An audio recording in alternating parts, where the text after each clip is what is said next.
இன்றைக்கி நம்ம அடை தோசை செய்கிறது எப்படின்னு பார்க்கலாம். அதுக்கு நம்ம என்னென்ன எடுத்துருக்கோம் அப்படின்னா, இட்லி அரிசி, 2 வரமிளகாய், துவரம்பருப்பு, பச்சைப்பயிறு, கடலைப்பருப்பு. இப்போ 1 டம்ளர் அரிசி எடுத்துக்கிறீங்க அப்படின்ட்டுனா இந்த 3ம் சேர்த்து 1 டம்ளர் வரணும். அதாவது இது வந்து கால் கப்பு, இது ஒரு 1/4 கப், இது ஒரு 1/4 கப்புங்கிற அளவுக்கு அந்த டம்ளரை இது ஃபில் பண்ணணும். 3மே ஈக்குவல் ப்ரொப்போர்ஷன். இது 1 பங்கு, அந்த மாதிரி கணக்கு வச்சுக்கோங்க. இது எல்லாத்தையும் இப்போ ஒன்றா ஊற போட்டுடலாம். நல்லா கழுவி ஒன்றா ஊற போட்டுடலாம். நான் சொன்ன அரிசி பருப்பு எல்லாத்தையும் ஒன்றா போட்டு 5 hours கிட்ட நான் ஊற வச்சுருக்கேன்.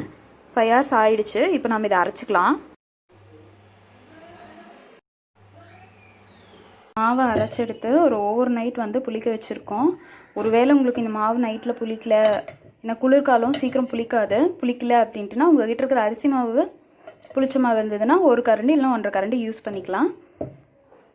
ஸோ அடை தோசைக்கு வந்து இப்போது தாளித்து கொட்டலாம். அதுக்கு வந்து ஒரு சட்டியில் எண்ணெய் ஊற்றிக்கோங்க. கடுகு போட்டுக்கலாம், கடலைப்பருப்பு, கொஞ்சமாக உளுத்தம்பருப்பு, கொஞ்சம் ஜீரகம். ஓரளவுக்கு பொரிஞ்ச உடனே நம்ம வந்து பெரிய வெங்காயம், வரமிளகாய், கருவேப்பிலை ஆட் பண்ணிக்கலாம்.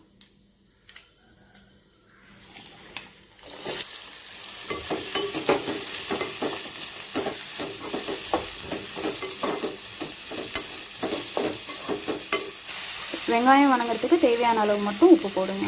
மாவில் ஆல்ரெடி நம்ம உப்பு ஆட் பண்ணியிருப்போம், அதனால் இதில் அதிகமாக போட்டுற வேண்டாம். ஸோ கவனமாக இருங்க உப்பு போடுறதுல. ஸோ இப்போ அடை தோசையை இன்னும் ஹெல்த்தியாக்கிறதுக்கு இதுலேயே ஒரு கைப்பிடி அளவு முருங்கைத்தலையை ஆட் பண்ணிக்கலாம். இது நல்லா வதங்கணும். முருங்கைத்தலை போடுறப்போ வந்து அதோட காம்பெல்லாம் இருக்கக்கூடாது. நல்லா க்ளீன் பண்ணி போடுங்க. இதை போட்டு நல்லா வதக்கிடலாம். ஸோ கீரை ஓரளவுக்கு நல்லாவே வதங்கிருச்சு. இந்த ஸ்டேஜில் இதை ஆஃப் பண்ணி நம்ம மாவில் கொட்டிடலாம். ஸோ தாளித்ததை நம்ம இப்போ மாவில் கொட்டிடலாம். இதை போட்டு நல்லா மிக்ஸ் பண்ணிடலாங்க.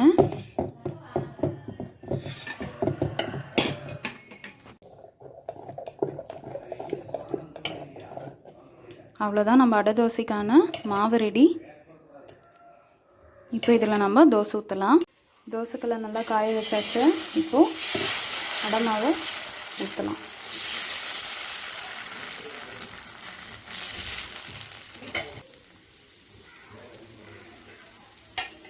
தோசை வேகிறதுக்கு தேவையான அளவு எண்ணெய் ஊற்றுங்க.